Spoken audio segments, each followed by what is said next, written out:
if I can do my duty as a Christian ought, if I can bring salvation to a world once wrought, if I can spread the message as the Master taught, then my living will not be in vain.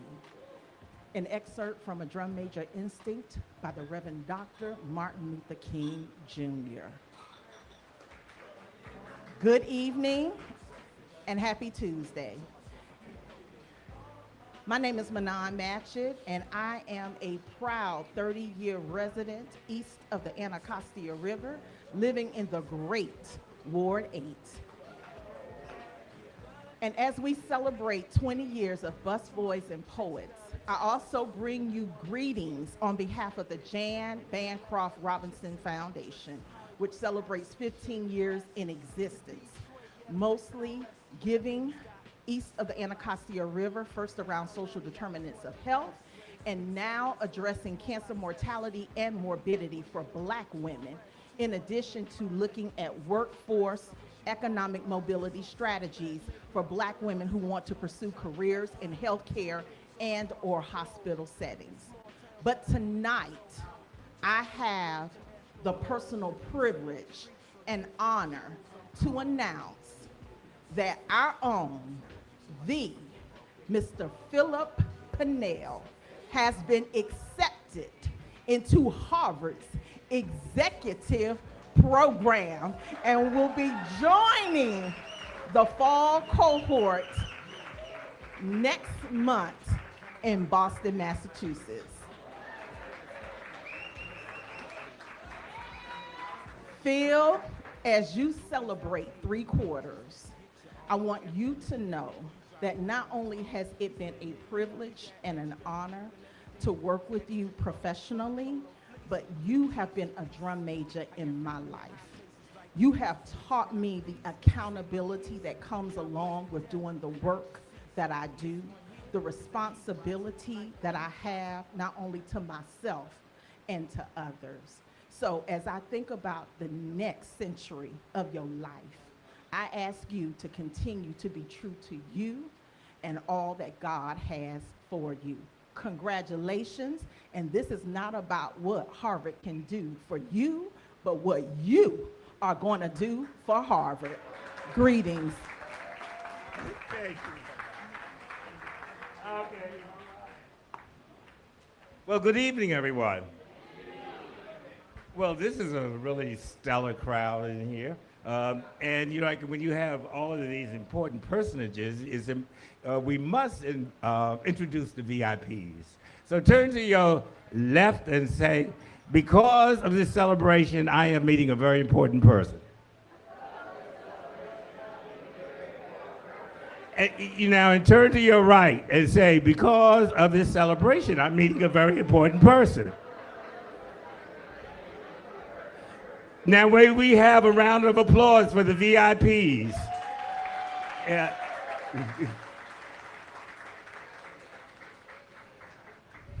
This is a wonderful occasion. We're here to celebrate Andy's 20th year of establishment of Busboys and Poets. I can say that if we had more businessmen and women like Andy Shallal, a lot of the problems we see in this city would evaporate. And he's written a new book, A Seat at the Table. I hope that you will purchase his book this evening, and he will autograph it for you. And if you see fit to buy another copy, please donate it to the Anacostia Coordinating Council so that we can then donate those books to all of the public libraries and all of the high school libraries east of the river. And you can actually put in the book donated by yourself. So we're going to have a panel discussion of Andy's book, and I will call each of our panelists up. We will, matter of fact, the first 3 The first three persons I'm introducing are all septuagenarians, okay? So, okay. Well, you're right. Andy, Denise Rolark Barnes, and Sam Ford. I mean, we're all in our 70s, right? We are baby boomers. We are the people who have completely changed the concept of aging in the United States. All right? It's no longer retired. It's about being rehired. You're going back to school, starting new families. People are rock climbing, jumping out of planes, and and even 70 can be sexy. So, our first three panelists, I bring forth Denise Rolark Barnes. We all know Denise. One of the grandest divas, in the city. Washington Informer, a publisher. We have Sam Ford. Right? We watched him on TV for many, many, many years. And now, our third panelist, Andrew Lightman, has the flu, so he won't be here. So our third panelist is not a septuagenarian because he's on the cusp, of it. Kojo Nnamdi is 80 years old, all right? And you're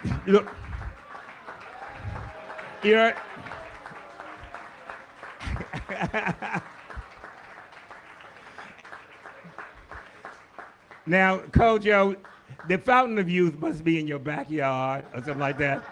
Or there is some oil painting of you in an attic or in a closet that is showing the signs. So this is our panel and our author, Andy Shallal.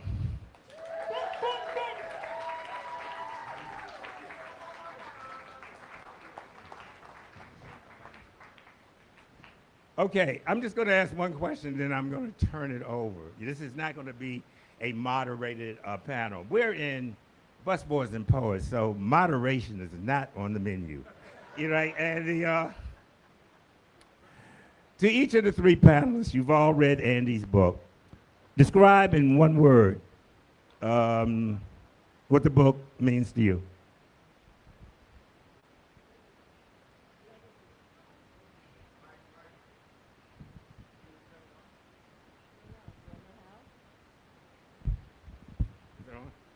Is it on? Yeah. All right, we got it. Legacy. Struggle. You stole my word.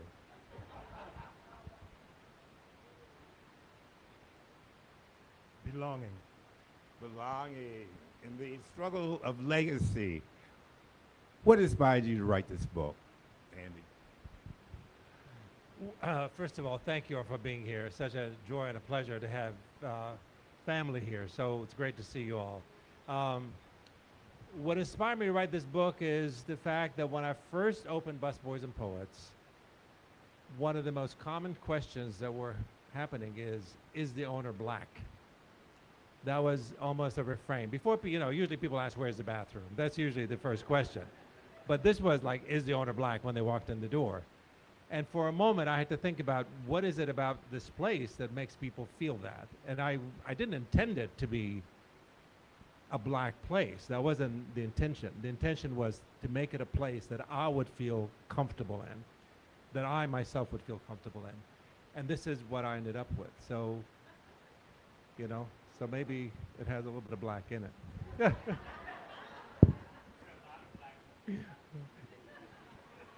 It turned out, who was it? It was Ben Gillis that asked me to do my DNA. And I did, and I'm 6% from Mali. So I don't know what that means, but we'll keep that a secret.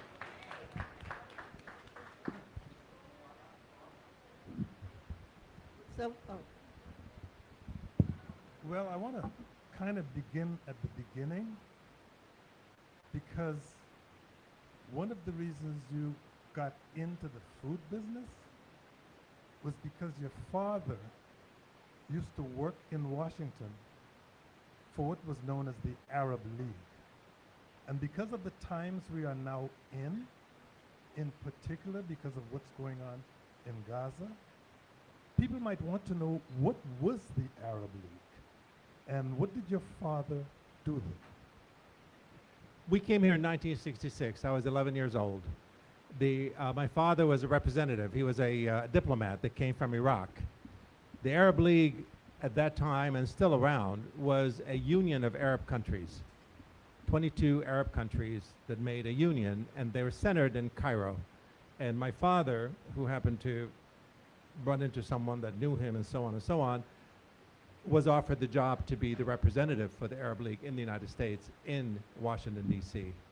And that's what brought us here. The Arab League is now no longer really an effective organization. You know, it's just an organization by name, but still exists. But now there's also the Gulf Cooperation Council, the Organization of Islamic Cooperation, and the Joint Arab Force, all of them apparently doing similar things, and I'm just Yeah, they're all useless. about the effectiveness, right? That's, yeah, absolutely useless. If they can't stop a genocide that's happening in their backyard, they're not very useful, obviously. So it's been kind of a mess. Well, I let everybody else ask, but I brought up your father and the Arab League so you could talk a little bit about how you first got involved in the restaurant business by way of your father. So my father, it was, maybe some of you may remember the 1967 Arab-Israeli War that ended up, being called the Six-Day War. And my father's position was recalled. So they were calling him back to return back to Iraq. And he was getting ready to do that, and someone told him, listen, you're here, Iraq is, is a mess, the Middle East is a mess, think about a way to stay. And so my father was a professor. He taught Arabic literature. And so he was going to teach, and he got a job at Utah State University. So by this much, I was going to become a Mormon, but luckily, we ended up staying here. No offense to Mormons, by the way. But we ended up, last minute before we ended up leaving to go to Utah to start this new life, one of a distant relative who had been living in the United States had a small restaurant. It was a pizza place that sold subs and things like that. One of those typical, strip mall type places. And he wasn't in good health. And he says, I want to sell my place, and I think you should buy it. It doesn't take much. You'll figure it out. Like he just sort of just gave it. My father's never been really involved in any kind of business in any way. He was always a bureaucrat. But he decided to take a risk and bought the place, and we ended up, working there as young children at the age of 12 on, basically working at my father's restaurant.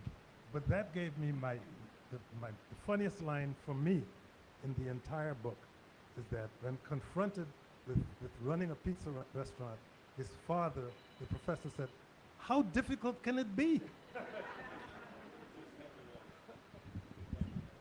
Andy, that's where the legacy part comes in for me. The fact that you discovered your passion in your father's struggle. But I want to go back because you said when you first came to the United States, your uncle could not understand this hair, your complexion, and he said, you look like a Negro. And you had experiences throughout school and your community when people mistook you, or mistake? Did I say it right? Mistook? Okay, thank you. Oh, make sure I got that right. For a black person. And they told you that it was going to be difficult for you. Talk about that a little bit. Yeah, we landed at National Airport, and my uncle was already here. He was a student at George Washington University studying international law, and I remember the first thing that he noticed, because it was kind of end of summer time, and I pick up the sun very easily, and so he looked at me and he says, my God, you look black. And he used the word Negro. And I was like, I had no idea what he's talking about. I come from a country we don't think of race that way. That's not a thing.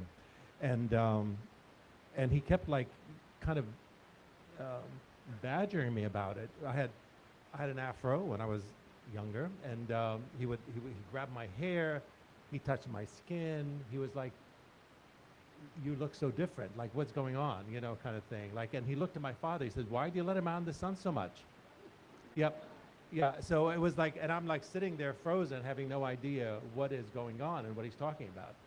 And then, of course, realized that, you know, going to school and being in middle school at the time, my father also had this clever idea, not so clever, but to move us up a few grades because, you know, the educational system in the United States, with all due respect, is not the best.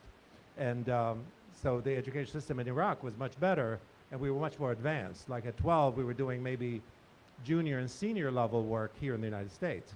And so he moved us up one grade. He moved me up one grade. My brother, he kept him at the same grade because he wasn't as studious as I was. So he moved me up a grade. But being in that environment, you know, being in school, in middle school back then, we went to Stratford Junior High School, which was the first desegregated junior high school in Virginia at the time. We were there, and every questionnaire you had was, are you white, black, or other? And those were the three categories that you had to choose from, and I had no idea what they even meant. And so I would leave them blank, and sometimes the teacher from a distance would look at me and make a decision of what I am, you know, depending on the time of year that it happens. And so I felt very much like an outsider, and I remember being called high yellow, and I didn't know what high yellow meant. And I even looked it up in the dictionary, and there was no high yellow in the dictionary back then, you know. So it was really funny, like, you know, the whole idea of high yellow was, and people would giggle and laugh, and the girls would laugh at me and so on. And then, of course, Martin Luther King was assassinated, and suddenly I see race in a very different light. It wasn't funny anymore. It was something that's horrific, something that, you know, that people have fought and died because of it. And so it really gave me a whole different view about race in America, what America was all about. And I made it my business to understand it better. Oh, I'll ask one more now. You got to say. Well, the other funny part, there were a lot of funny things in this book. I really enjoyed it. You had me laughing. I had 20 pages left to read this morning. You had me crying. I went through a lot of emotions and things that I could relate to. But one of the funny things was what people called you, because I think your real name is Anal, but they called you... My name is Anas. Anas. Well, anyway, talk about what people called you behind your back. So when... and in your face. When we started school, you know, one of the first things they do is they pair you up with somebody, kind of like your co-student, whatever, is going to take you around, show you places. Well, the kid that they paired me up with really had no interest in being in doing that. I think he was being punished or something. And I'm sitting there, and he walks up to me. He's kind of in a slumber and so on. And then the teacher says, "I want you to meet Anus." And he's like, all of a sudden his eyes lit up. It's like, okay, this is going to be fun. And so he became like very animated. It's like, Anus, let me show you where to go. Anus, come over here. Anus, this is, and I'm thinking like, why are people so friendly here? Goodness. I had no idea what was going on, really. And so he would take me around and he would introduce me. This is Anus. This is Anus. It's like, and I'm like smiling, you know, going along. Even the teachers were in on the joke. Like the teachers didn't give a shit. Oh, hi, Anus, you know. Back then it was okay to do that, apparently. But it was a very odd situation. Then when I found out what it meant, I was like, my God, this is horrible. I want to go back to Iraq where I belong. It was awful. It was really pretty bad. But so if you want to call me Anas, don't mispronounce me. Call me asshole, but don't call me Anus. I'm just interested in what's it like coming to a country. I get the impression you really didn't speak English at all. what was that like coming into a situation where when you're being put into school and you're having to deal with a language you really hadn't spoken before? Well, you know, when young people, kids learn language very fast. You know, when you're immersed and you have to learn it, you learn it pretty quickly. It's interesting. There's an age break there. If you come before a certain age, you lose your accent. It's like, I think it's more like 11, 12 actually. I think if you're like a teenager already, you kind of hang on to the accent. I don't have an accent. I mean, I sound like a native born, I guess, for most people. But back then it was, of course, very difficult. And the English that we had, which was very rudimentary, like where is the bathroom, or good morning, or hello. I didn't know what hi meant. Like when somebody says hi, that's an American thing. Hi to me was high or low. It was like, what does hi mean? You know, so for a while it took me a long time to try to figure out some of the, you know, the colloquialisms of the language. But you learn it pretty And the quickly. fact that you really don't have what I would consider a foreign accent. I mean, did you work really hard? No, I really didn't work hard on a foreign accent at all. I mean, whether or not to have it, I pick up languages very easily. So for me, it's a thing that What do you speak? I speak Arabic, of course. I speak English. I'm pretty good in Spanish, and I'm pretty good in French.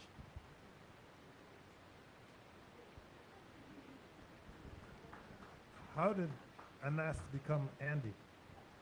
Oh, so my father had, as I told you earlier, had a small little restaurant where we worked in. This is like a greasy spoon, what they call, you know, a small place in a strip mall that had like everybody came to it. It was like, you know, the local attorney, the local doctor, the local plumber, the local mail carrier. Everybody kind of intersected in that place. It was kind of like a Cheers sort of setup. And there was this one guy, this drunk, that came every single day, sat at the bar, and just drank beer after beer after beer. And he would be there from maybe 11 o'clock in the morning till 9, 10 o'clock at night sometimes.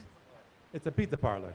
Yeah, but it has a counter, you know, so it's a pizza parlor. And it's, you know, the beer's cheap, and he just sat there, and he would smoke cigarettes. Back then you could smoke at restaurants. And so he would smoke nonstop, you know, so his ashtray is always full. So one day I'm there, and he happened to be there, and I went to clean his ashtray, and I dumped it out, and I brought it back, cleaned it up, and so on. And he says, "You're a gentleman and a scholar." And I said, "Thank you." And he said, "What's your name?" And I said, "Anas." And he says, "What?" And I said, "Anas." And he says, "What?" And I said, "Anas." And then he says, "I'm just going to call you Andy."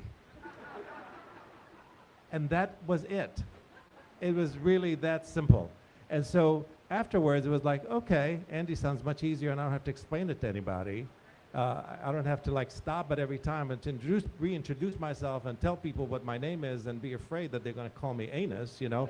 And so I started using Andy, and it's made my life so much easier. I was able to get around easier. Nobody asked me where I was from. It was okay, you know. So it became a thing, and for a while there in college, I tried to claw it back. It didn't work. And I've been trying to claw it back. It doesn't work. You know, my mother calls me Andy. It's like, okay, I stopped fighting. I'm too old.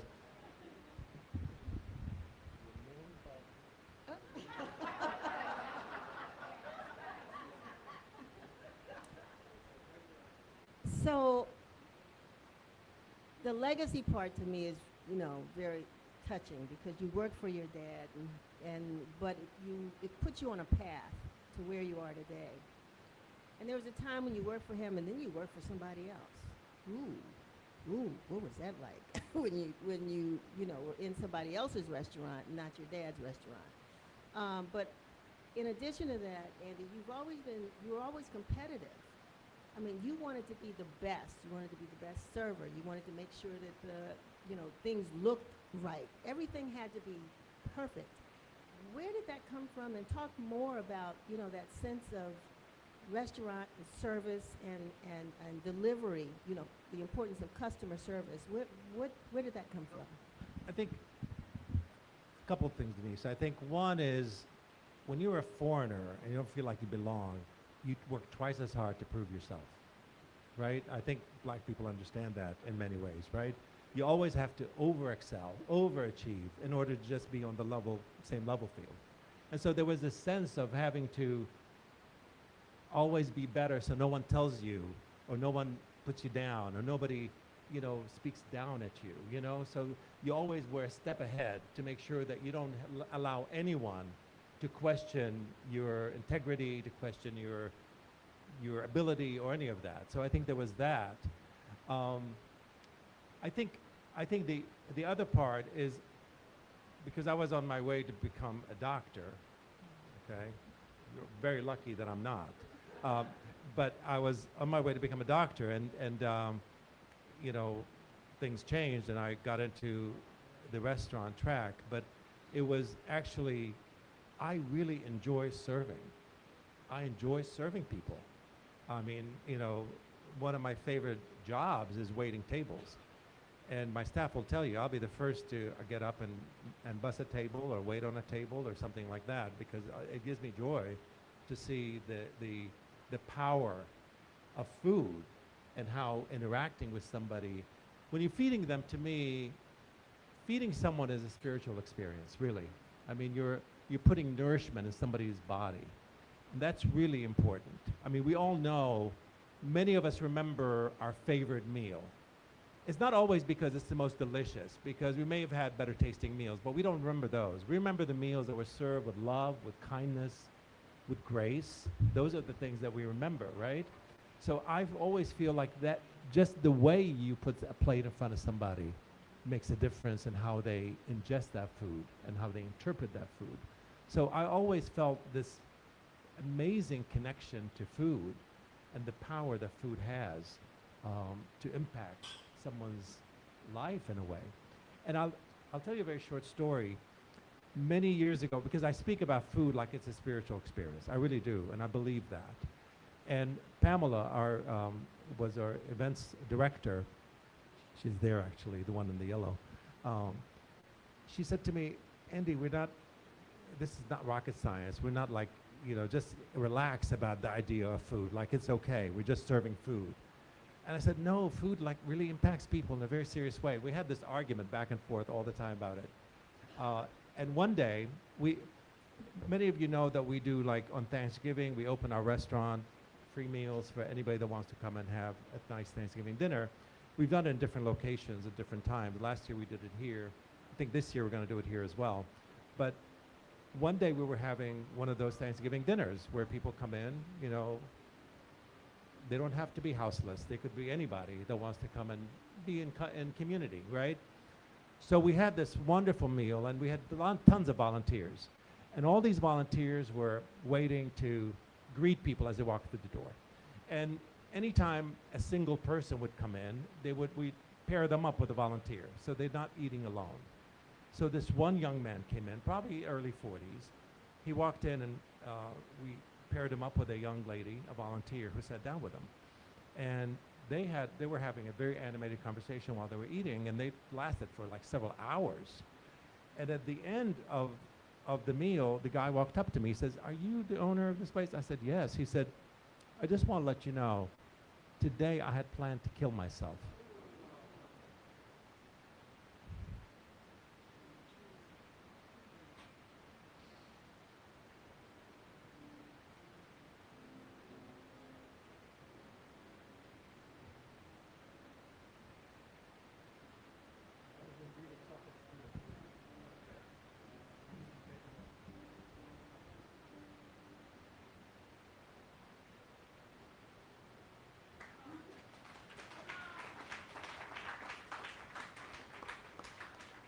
So by having a person sit down and listen and be in community with you, it made such a huge difference for this one individual.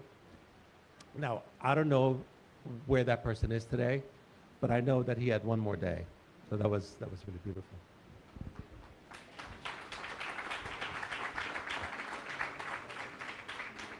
One thing, Andy, that I noticed was you were talking about recipes. This is a book about food, and sometimes it gets rather technical. In one little section I wanted to read, you were calling your mother to find out how to make rice. Yep. Make sure you wash the rice with cold water, put some oil in the bottom of a pot and make it very hot. Once the oil starts to smoke, pour the wet rice on top of it and stir well, then add water to 1 inch above the rice, about the tip of your finger, no higher. That is instructional materials here. Exactly, yeah. I mean, rice is a very important part of a meal in Middle Eastern food. So my father used to say, if there's no rice, there's no meal. It's not really a meal for him. And so rice is very important, and how you cook rice is really important. It has to be fluffy, it has to be like done right, and the amount of water makes a huge difference in how the rice comes out. So yeah, she, you know. One thing that I thought was interesting was you, as you were kind of getting on your own, you went to a number of other places to look and see how people did things. So you went to New York to watch how they did things. You went to California to watch how they did things. And I was particularly struck by one restaurant you went into in New York, and they were short-staffed. Tell us about that. So I used to go up to New York often, and you know, because New York was always considered like, you know, DC always wanted to be New York for a long time. You know, people would say, oh, this is so, they would come in. I remember when we first opened Busboys and Poets, people would come in and say, oh, this is so New York. And I say, no, this is so DC. Like, stop owning everything, you know? And one year, actually, we were, I think it was like, maybe the third year we were open or something, the city paper used to have like this survey that readers do. And one of the questions in the survey was, what is the first place you would take an out-of-towner? And Busboys was number 1. Number 2 was the National Mall. Isn't that wild?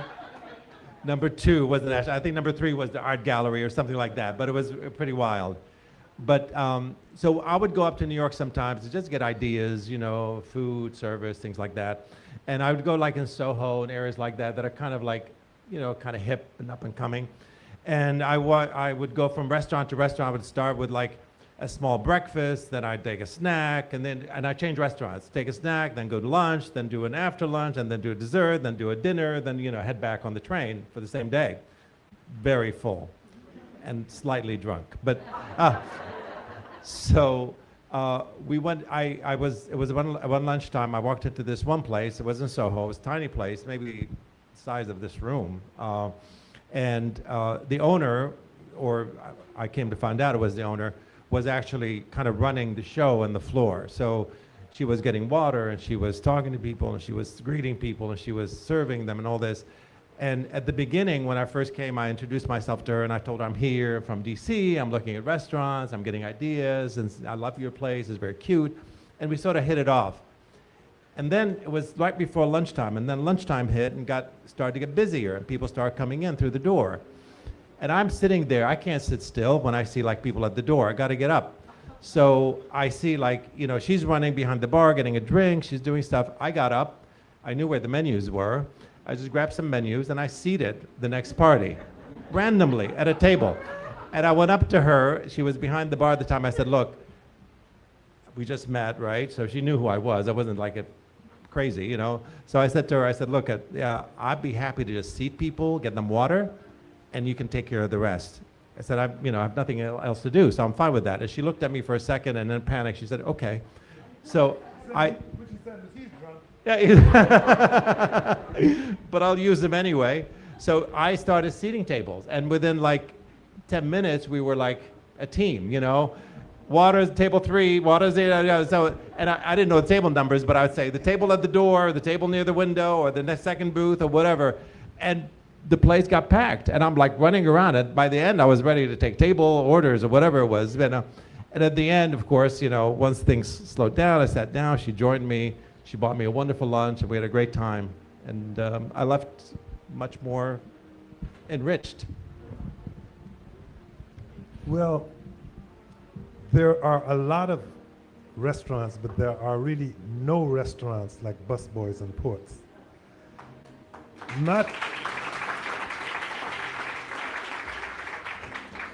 not only because of the food, but because of, well, this.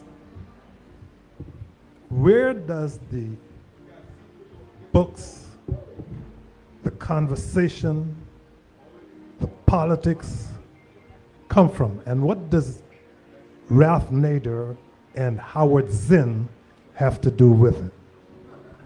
Well, I love politics. I even tried my hand at it here in D.C. Some of you may know. Did run for mayor. It's not. No, that's the next chapter. That's afterwards. That's the other chapter. And I really wanted. I think it was after 9/11. There was a sense of isolation. I'm Arab and Muslim, and so this sense of feeling really like an outsider, feeling like I don't belong here, and being told I don't belong here, as I am being told today with that, whatever he is in the White House. Really, really, I'm so. There are two Anyway. immigrants up here. So my wife said, if you don't stop talking shit about him, he's going to come after us. I said, let him. I don't give a shit. I've got Brian Schwab here. Take care of me.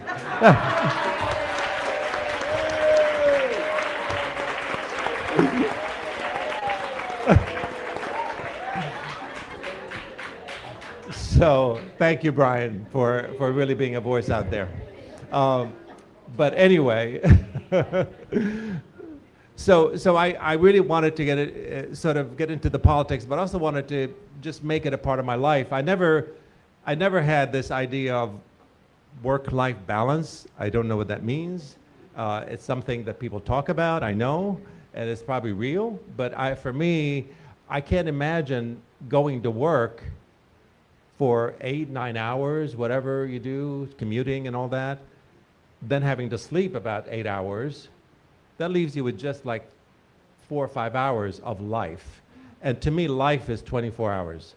That I want to be able to live it, whether I'm at work, whether I'm at home, life is life. So for me, there's no such thing as work-life balance. To me, it's life-life balance. So whatever it is you do. And so I wanted to create a place after, when 9/11 happened, feeling very outside, I was already kind of involved in restaurants. So I knew that restaurants had power. I knew restaurants bring people together and can create community. So people were, at that time, were talking on the internet. The internet was just beginning, talking to each other in chat rooms and things like that. But you know, there's nothing that substitutes this. You can sit and chit-chat all day on the internet, but nothing substitutes being in the same room with other people. And so I really was seeing that a lot of people were believing that a better world is possible. A lot of people believing that we shouldn't go and invade willy-nilly just to get revenge, because revenge brings more revenge and more revenge, as we see.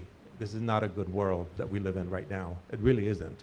And I really want to center our thoughts about the people in Gaza right now and the horrific situation that they're in, and those, you know, Trump and Yahoo sitting there in the White House making decisions for them. It's just so disgusting. Every time I see them, I'm just disgusted by what's happening. But aside from that, I wanted to create a place that can bring people together, but also not just bring them together to eat together, but also to learn, also to experience things. So a bookstore was really important. Having a bookstore that has knowledge, to me that was important, because I felt like if people have knowledge, they can make the right choices and the right decisions. So I wanted to have a bookstore there, and not just any bookstore, but well curated with certain titles that I thought are important for people to live in a better world. And so I created that. Then I wanted to have a stage where we can have these types of conversations. We can have poetry, we can have music, we can have beautiful cultural things, we can have authors that come and talk about important issues. We can have panel discussions to talk about different things, which we do all the time right now. So all of these things coming together in one kind of space was really important for me to create, because I really wanted to find my tribe. I wanted to find my community. And then when all that was being put together and finally the door opened and all these people showed up, I thought, my God, this is amazing. I'm not alone in this. There are so many people that believe a better world is possible. There are so many people that believe what we have, what we hear in government and all the shit that happens there isn't the reality that we all want to see and live in. So it really became an exciting thing when that happened. And it's funny because when I was trying to open the first place, people always say, like, how did you get the financing? How do you start financing? Because I'm not independently wealthy. So it wasn't like I had all this money to do it. I had to go get a loan. And so I went to many banks to try to get a loan, and every bank that I went to really turned me down because they thought, if you have books and coffee and poetry, you're not going to make money. There's no way you're going to make money out of these things. Doesn't add up. It doesn't add up. I mean, each one of them doesn't make money. But I believe differently. I believe in synergy. The idea, if you bring all these things together, you create the energy, then things can change and things can happen. And it's funny, years later, I went and got my MBA actually about, 8 years ago. I was 63. I'm 70, so it was 7 years ago. At 63, I went and got my MBA. The reason why I went and got my MBA is, and I got it like in a real university, not like an online university. I just want you to know that, okay? I worked my ass off for that MBA, okay? Let's put that out there. But so I wanted to get it because I was already successful. We had like several places. I wanted to know, like, what is it that I don't know? I want to know what I don't know. And after I was done, it was like, okay, they said, they had me like do an interview with me. They said, well, what did you learn in this MBA? And I said, the only thing I learned is if I had taken this MBA before opening Busboys and Poets, I would have never opened Busboys and Poets. And really, it's a real lesson to be learned here, because sometimes you got to trust your gut. If you sit all day long trying to decide what you're going to do and do all these risk, analysis, you end up just getting stuck in just analysis paralysis, as they call it, and you end up getting stuck and scared out of your mind. So for me, I can understand why a banker would say no, but the bank that did say yes, Industrial Bank. Hello. Hello. They immediately got it. And it was really funny because I had put together a business plan, right? I didn't know what a business plan was. I didn't know what a pro forma was. And those are business terms, right? A business plan is you write down on, several pieces of paper what the business is about. And a pro forma is basically an Excel sheet that has like how many seats you have, how much each seat is going to bring, what are your expenses, what is your income, and so on. And you got to have a positive bottom line, right? I didn't know what a pro forma was. I just put something together that I thought made sense. It was on an 8.5 by 11 sheet of paper, and 8.5 by 11 sheet of paper, a business plan. And I took this like this. I just took this to the banker, and I said, here, give me $2 million. And they looked at me like, really? This is...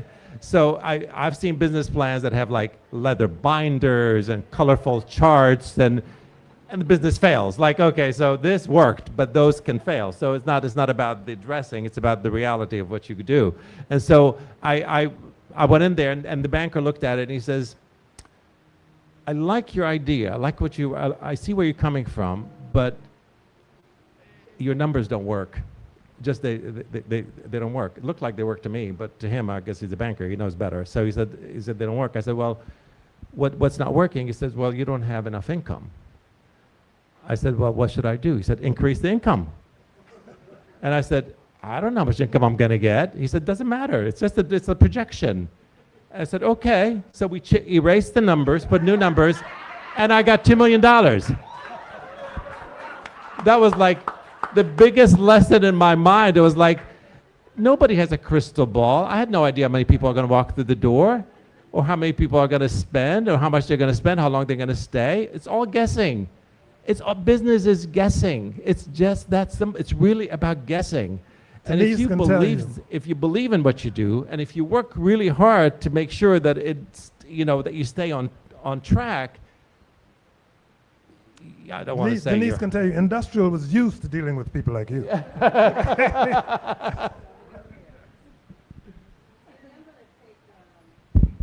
I'm going to take issue with you about this work-life balance. Unless, again, I know that, 180 some pages is not enough to tell your whole life story.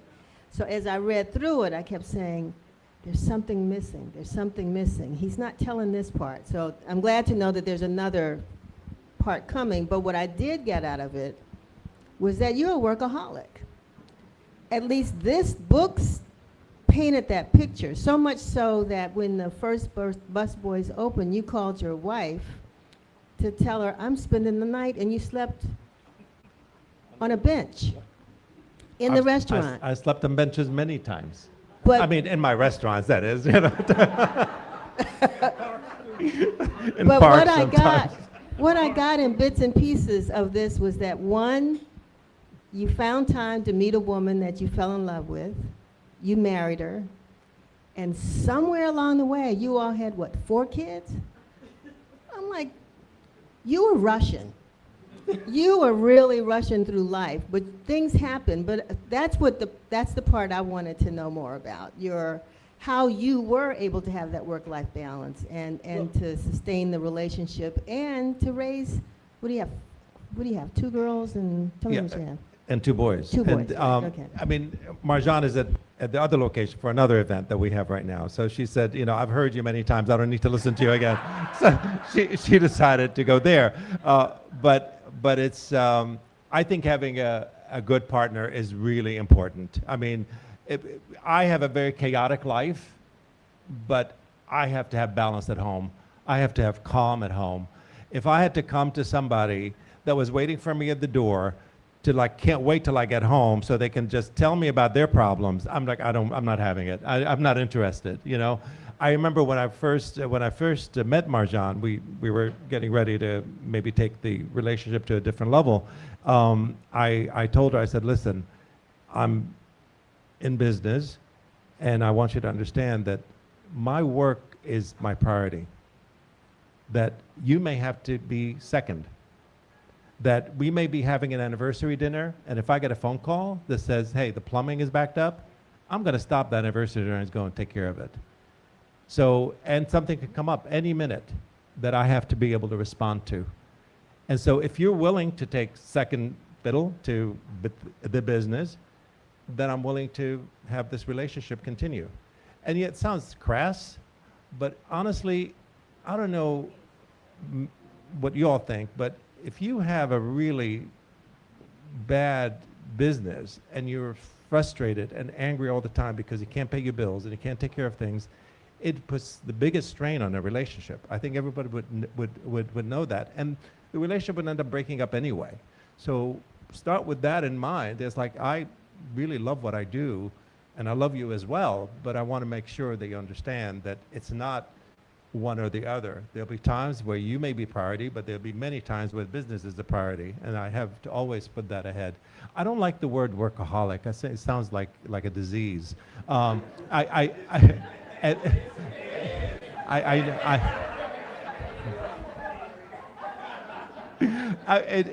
It's you know, I mean, you've got to find something you love, and it doesn't mean that you have, like, for example, like when people say, oh, I want to be an entrepreneur, many people think of entrepreneurship as owning your own business. Not everybody wants to own their own business or has that kind of stomach for it. It doesn't mean that you cannot be an entrepreneur even if you work for other people. Entrepreneurship is a way of thinking. It's just a mindset. It's how you operate. It's you solve problems. You find little things and you try to make them work within your orbit so that you can have better management of them. So to me, I think there are people who are workers and there are people who are entrepreneurs. And entrepreneurs are much happier because they have a certain amount of control over their life and over their workspace. And I think that's where the difference is. I used the word struggle when I talked about your book, and one of the things that struck me was, for example, one of your restaurants, you were at the point where you were going to have to, you thought, throw in the towel, and everything depended on a food reporter from the Washington Post showing up at your restaurant. You were waiting, waiting, praying, I guess, that would happen. And finally it did one day. And talk about that. I mean, I'm sure there were other times too. For example, you were talking about when you worked at the showroom that you, for example, had worked hard and you had this position that you knew you were going to get, and then maybe you weren't white enough. I don't know, but you didn't get this position. And the question is, how do you deal with that? So you had, it wasn't all roses as you were going through this thing. You had a number of disappointments and kind of last minute saves. Yes, for sure. I mean, one of the most, I guess, sometimes there are pivots that happen in one's life that seem horrible at the time, but end up to be the best thing that happened to you sometime down the road. For instance, I was working at the Shoreham Hotel, and I was going to be, I was one of the food and beverage managers at the Shoreham Hotel for a while there, and I was up to be the assistant food and beverage director of the hotel, and the position came up, and I was definitely next in line. I mean, I had the credentials, I felt like I was a hard worker, I knew what I was doing, and they passed me over. And they hired this Argentinian guy who looked very white and had really good hair, and wore Rolex watches, and he just looked the part, I guess, more than I did. And I was really offended by it. And I thought, you know what, I will never be able to make it in corporate America because I just don't look the part, especially in the industry at that time. The hotel industry was very European. So all the best, you know, hotels had European managers and European food and beverage directors and European everything. Europe was the, you know, the carte blanche for hotels. And I'm not European. So I said, screw it. So I decided to leave. I quit. And I ended up, you know, figuring out a way to get into, to go into a different way. And the other part was, Holding on to the restaurant, and it would work. and the failures, as you mentioned, Sam. I think so I opened my first restaurant in D.C. was called Skewers, and Skewers was a Middle Eastern restaurant. It was located at 17th and P Street Northwest, and it was a really cute little place. But when I first opened it, I thought I had everything in place. I did everything. I mean, I built the place, I put the paintings, I did the walls, I did all this. And then I opened the door and thinking that there's going to be a rush of people coming through the door, and no one came. I was like, oh shit. I put every last penny I had into this place, and nobody walked through the door. And I sent a postcard to the food critic back then. Some of you may remember Phyllis Richmond. Phyllis Richmond, do you remember Phyllis Richmond? She was the food critic for the Washington Post. This is before social media, before Yelp, before any of those things. And Phyllis Richmond was the sharpest pen. She could kill you with her words, or she can save you with her words, literally. People had death threats on her. Like, if she wrote you a bad review, you gotta like either close the door and start over again, or do something really drastic. And so for me, I wrote to her, asking her to come and review the place. Of course, there's millions of places, you know, everywhere. And so for her to choose you to come and review you was a big deal, because they put one review a week. There are 52 restaurants a year, basically, and that's it. So you're one of 52 restaurants for the entire year. You may get a chance to be reviewed. And finally, she responded, and she walked in through the door, and I was like on pins and needles. I was like, when she walked through the door, I had an idea what she looked like, and I suspected it was her, and then she started ordering and ordering and ordering and ordering, and I knew that was her. And I was like shaking, like literally shaking, putting the food in front of her, and, you know, making sure that I don't let on that I knew her, you know, because then it's like not a good thing. And so she finally, the review finally came up, and the review was, you know, back then you couldn't get it online because there was no online. So you had to wait for the paper to come out on Sunday. And I couldn't sleep Saturday night.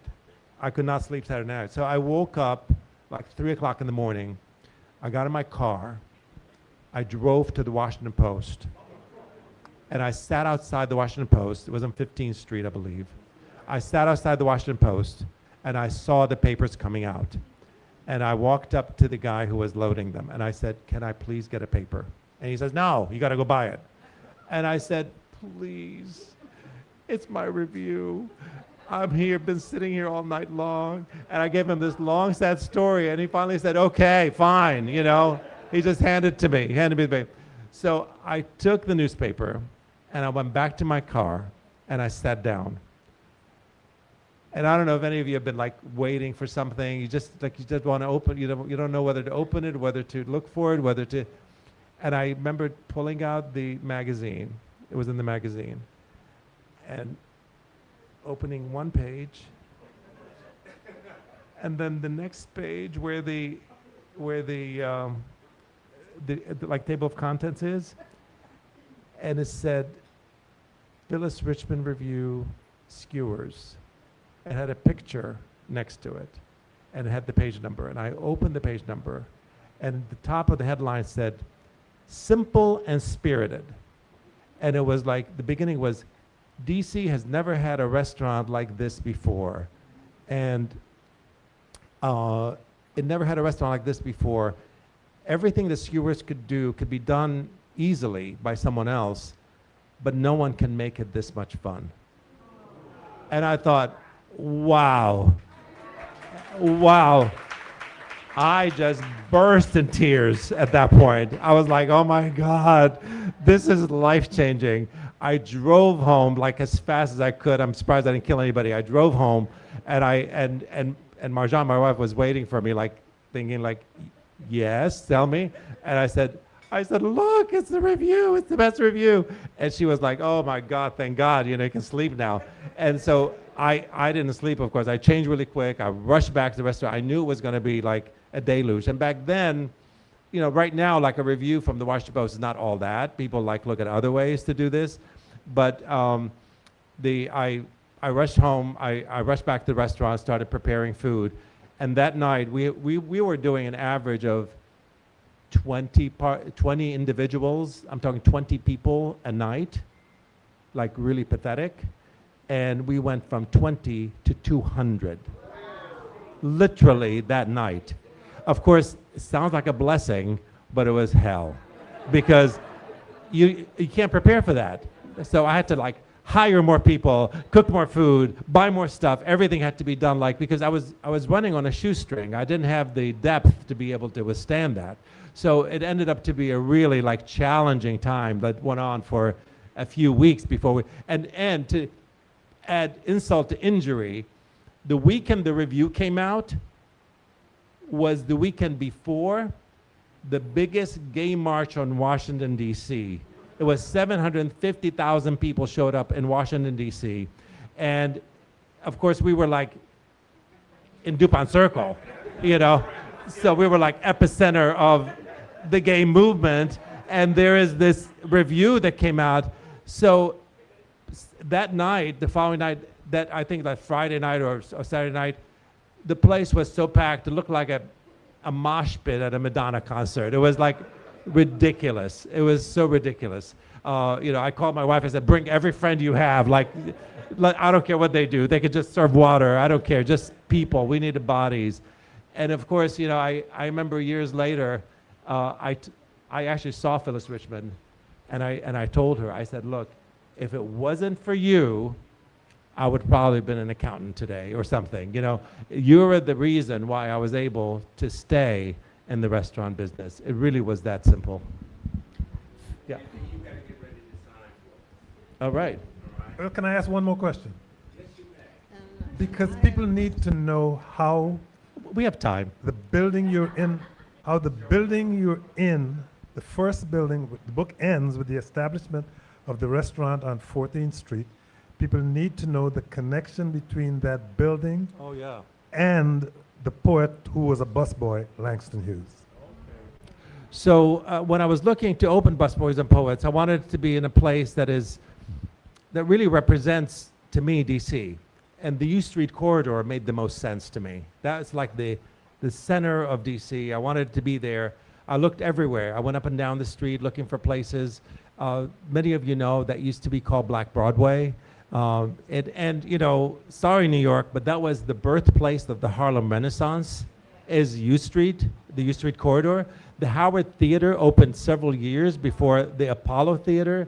People need to know that, and New Yorkers can go F themselves, because Really, it's so funny. Okay. The Harlem you're here. Renaissance started in D.C. I want you all to remember that and repeat it. Yeah. As I was driving up and down the street, I was seeing the changes that were happening there, and there were many buildings that were coming up, and a lot of the buildings are named after like iconic figures who lived in D.C. For instance, there was a building called the Ellington, named after Duke Ellington, still there, right? So this is a Black Broadway. Naturally, a building named the Ellington makes sense. But what didn't make sense is that the retail part of it, there was a tanning salon. So in a building called the Ellington, on a street called Black Broadway in segregated DC, there's a tanning salon, was one of the first businesses to open there, after all the changes that were happening. So I thought, oh wow, what an interesting business model for that one. And then I turned the corner around and I saw a building called the Langston Lofts. And I knew that many of the people that were probably moving into that building, young white professionals that were moving into the city as the city was going through some serious gentrification, still is. You see the young people had no idea what the building's named after. Like to them, Langston could be, the cousin of the developer. They had no idea who Langston Hughes was, but they had a picture of Langston Hughes actually in the lobby, but no one paid attention to it. I don't think they knew who that was or whether there was any relationship to that picture to the building. And so when I started thinking about doing the place, I knew it had to have a connection to there. And of course, Langston Hughes lived in D.C. And some of you may know the name Busboys and Poets comes from that. It comes from Langston Hughes worked at the Wardman Park Hotel, and he was writing poetry as a young man, then at age 22. Of course, being black, he couldn't eat in that restaurant, but he worked in that restaurant as a busboy. And one night, a very famous poet by the name of Vacha Lindsay. Many of you have no idea who Vacha Lindsay is, nor should you. But Langston Hughes became somebody really important after that. But the reason why is because Langston Hughes saw Vacha Lindsay there, recognized him, wrote some poetry on a piece of paper, put it next to his plate. The next day on his way to work, he picked up the newspaper and he read that Vacha Lindsay had discovered a busboy poet. And that's the name Busboys and Poets comes from. So it was connected to Langston Hughes and to the building that we were in. And of course, I name all the rooms, different people. This is the Marion Barry room, many of you know. The one in the 14th Street is called the Langston room, which is the room in the back that we have events and programs in. So since Phil's going to give us one more chance to ask one more question. He's in charge. Yes, and like I said, I'm not going to tell you what's in this book and what's not in this book. A lot of what he said is in this book. A lot of what he said is not in this book. So you got to read it to figure out what's in it and what's not. And you will enjoy it. I truly believe that. But I want to ask a question. I have two. One was about the art because the store. Well, I won't go there. I'm just going to let them read it. But the part that I want to kind of move a little bit away from you, Andy, and I know how important it is. We talked about service and the people that you brought in to actually serve your customers. I mean, how you select your staff. And I know even here at this Busboys, you've been very, very focused on making sure you're bringing in the right people. It was really nice to see some unfamiliar faces at the front, some young men out there who were very, very hospitable. But this is a gift that you have that you really focus on to make sure that people understand where they are, who they're serving, and why that's important. How do you get that across, and why is that important to you?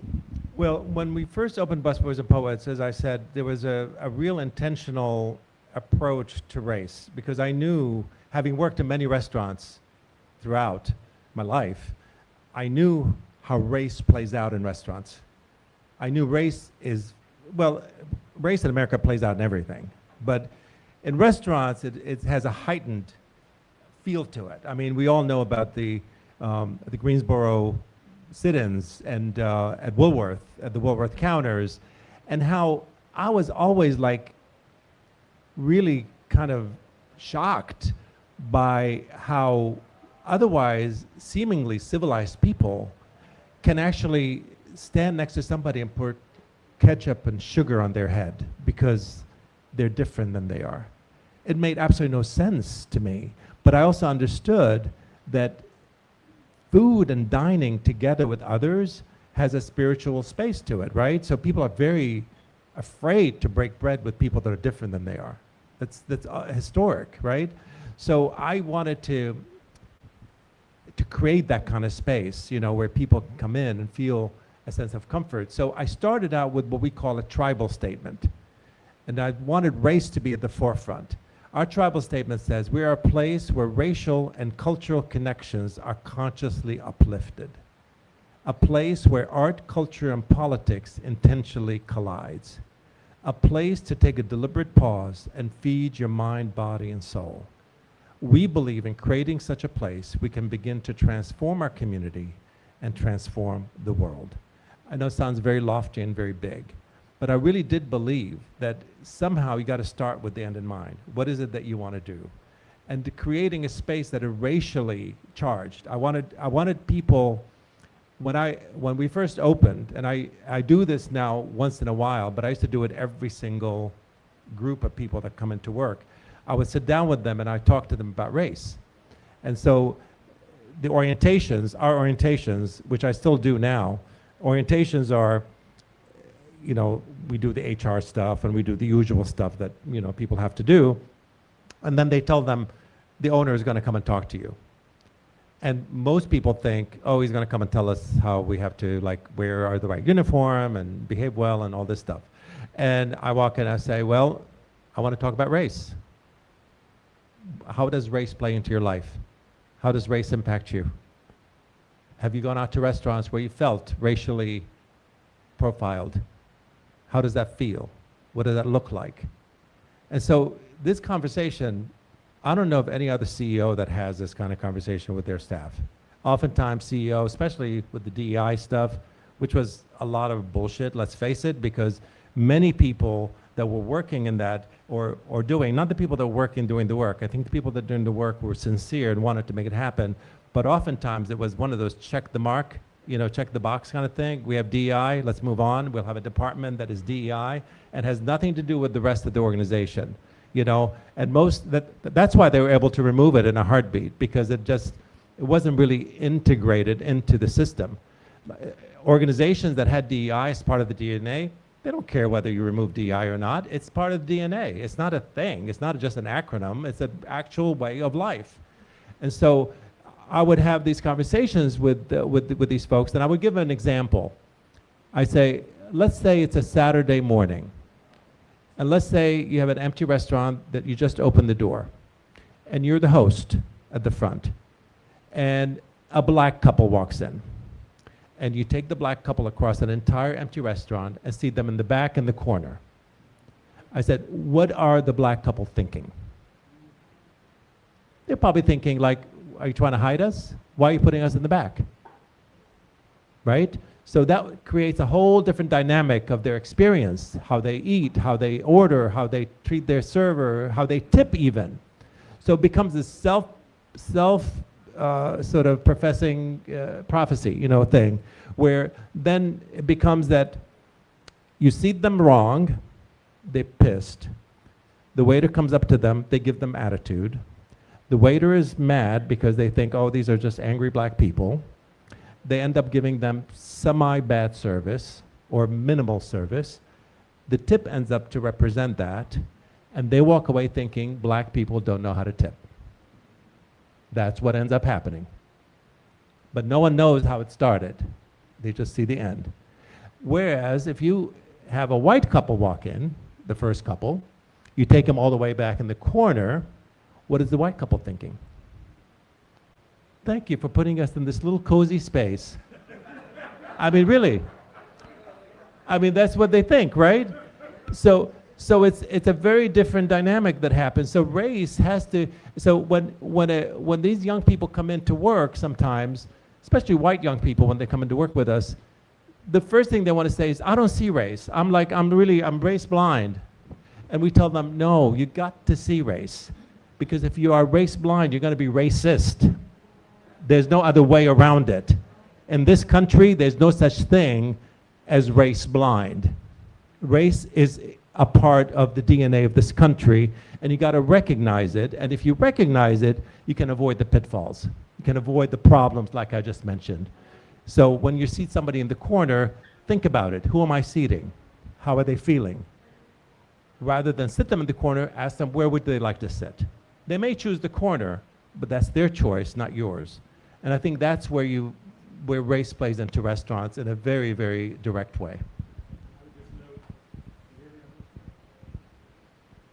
Thank you. I would just note that Andy is an artist too. I have gone to cover his cover stories with Andy, and he's actually out there painting himself in front of one of his restaurants. I think this one was in Hyattsville or somewhere like that. Yeah. But anyway, the last question: are you running for mayor again? Wow. Well, be careful what you wish for, first of all. I would say probably not. I don't think, I think I would like to see someone younger be able to run. I think there's lots of great people out there that can do this job far better than I would. I think I'm a better agitator than I'm a legislator, I think. And I love being an agitator. It's such a comforting space to be. I can trash the mayor all I want without having to do the work she has to do.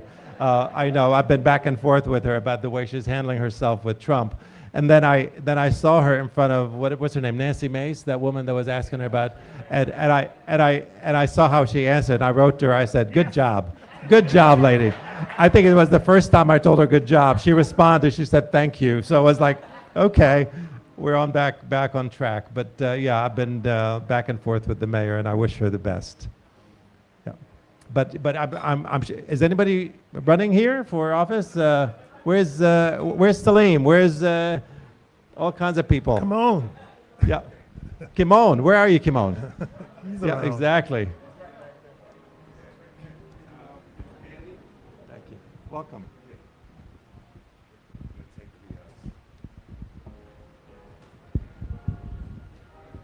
Wasn't this wonderful?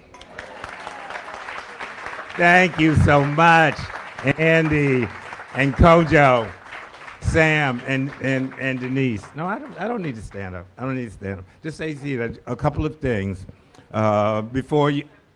Wait, I want to say something. Stand for it. Yeah. When we were younger, I met Philip back in 1992. Was it? The Jim Zeiss campaign. Yeah, Jim Zeiss campaign. We were both on the Jim Zeiss campaign, and that was the same year that Jack Evans won his campaign. I think by not many votes at all, but we worked really hard, and I like Jack. We'll leave it at that. Yeah.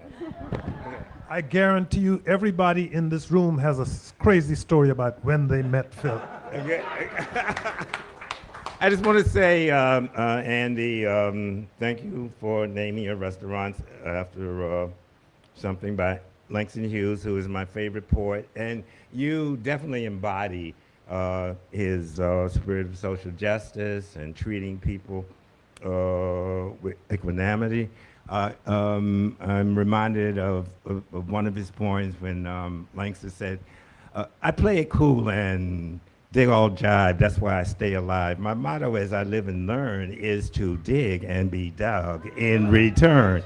You're right. The few things before you go out of the lobby and buy Andy's book, which he'll autograph for you. And for those of you who are not here in the beginning, if you feel so inclined and you have a generous spirit, please buy an extra copy, donate it to the Anacostia Coordinating Council so that we can put these books in the public libraries east of the river and all of the high school libraries. And please sign your book saying this is a gift from, so-and-so.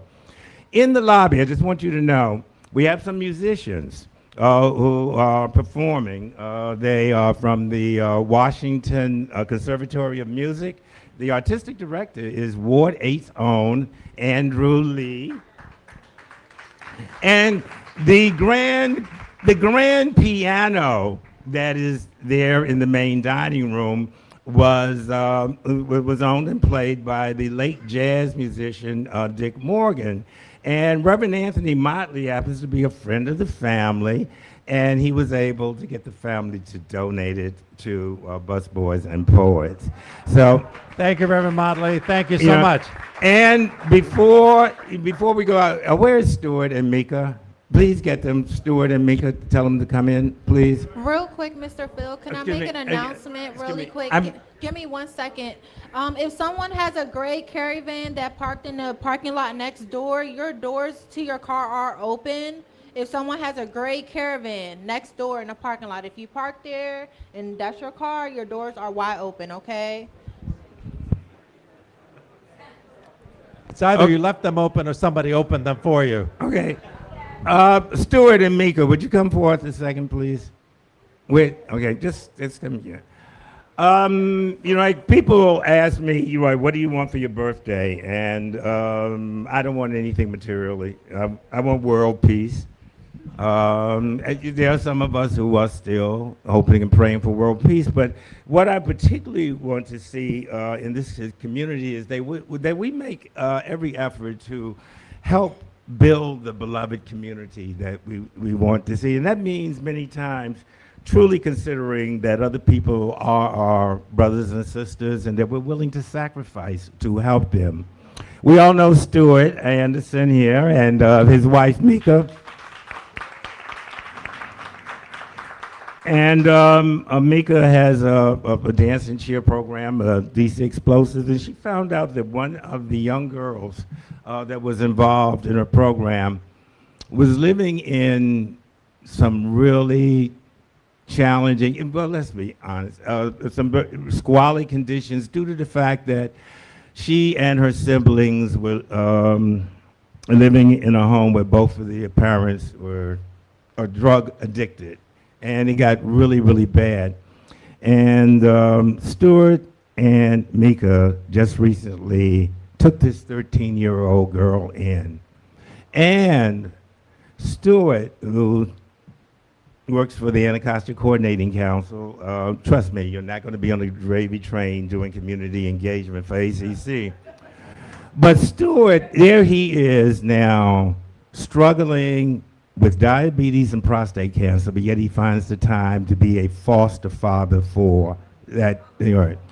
They need some help. All right. Okay. They need some help. First of all, let's pray for them, but also prayers are just tremendously more wonderful when they are accompanied by things that our five senses can perceive. And so talk with them. Okay, so talk with them before you leave, and please help them out so that they can help out that girl. So that's it for me. So please enjoy the music by Andy's book. To you, that's what I'm going to say. Happy birthday to you. Happy birthday, dear Phil.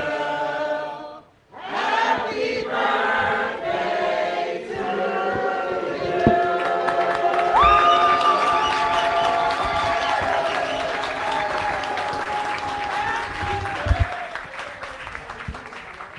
Oh, and by the way, we're going to be setting up for karaoke, which will be hosted by Dwayne Lawson-Brown, the Kojo King.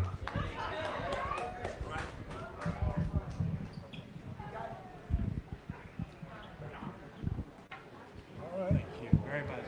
Thank you, guys.